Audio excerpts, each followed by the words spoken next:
कि मनुष्य जब कोई कर्म करता है तो उस कर्म का कोई कारण होता है, कोई प्रेरक होता है जिसकी प्रेरणा से मनुष्य कर्म करता है।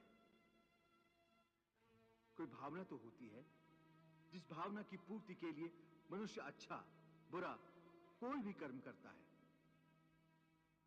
अर्थात कर्म की जड़ में एक भावना होती है और भावना की जड़ में कोई ना कोई रिश्ता होता है, क्योंकि किसी संबंध किसी रिश्ते के बगैर तो भावना पैदा नहीं हो सकती। अर्जुन, तुम ठीक कह रहे हो। संबंधों और रिश्तों से ही भावनाओं का स्रोत फूटता है, परंतु भावनाओं की ये नदी जल्दी सूख जाती है, बिल्कुल ऐसे जैसे आग में पानी की बूंद तुरंत ही लुप्त हो जाती है। मरने वाले की चिता के ठंडे होने से पहले ही रिश्तेदारों की आंखों के आंसू भी सूख जाते हैं। कोई 2 घड़ी आंसू बहाता है, कोई 2 दिन। बहुत रोती है तो मां, वो भी चंद दिनों में फिर संसार की माया में फंसकर अपने दूसरे कर्म में लग जाती है।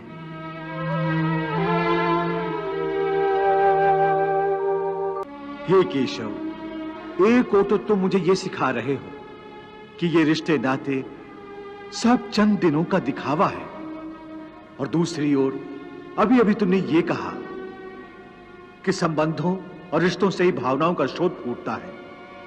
कहा था ना? हाँ, और मैंने ये कहा था कि कर्म करने के लिए किसी न किसी भावना का होना जरूरी है, और भावना के लिए रिश्ते नातों की आवश्यकता है, क्योंकि किसी न किसी रिश्ते की जड़ से ही तो भावना पैदा होती है। इसलिए यदि मनुष्य सारे रिश्ते तोड़ देगा, अपनी भावना को त्याग देगा, तो फिर वो कर्म किसके लिए करेगा?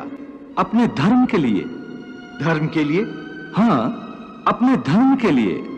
अर्थात धर्म के लिए भावना की आवश्यकता नहीं होती? नहीं, धर्म के लिए भावना की नहीं, बल्कि अपने कर्तव्य के ज्ञान की आवश्यकता है। इस बात की आवश्यकता होती है कि मनुष्य समझ ले कि उस परिस्थिति में उसका कर्तव्य क्या है। भावना तो कई बार कर्तव्य के रास्ते में आ जाती है, मनुष्य को कमजोर कर देती है। जैसे इस समय तुम्हारी भावनाओं के कारण तुम्हारे मन में जो मोह उत्पन्न हो गया है, वो तुम्हें कर्तव्य के रास्ते से भटका आ रहा है। इसलिए शास्त्र कहता है कि कर्तव्य भावना से ऊंचा है। अभी तुमने बड़े ज्ञानियों जैसे तर्क किए कि कर्म के लिए कोई प्रेरणा होनी चाहिए और प्रेरणा के लिए कोई भावना आवश्यक है। ये सारे तर्क मोहजनित हैं।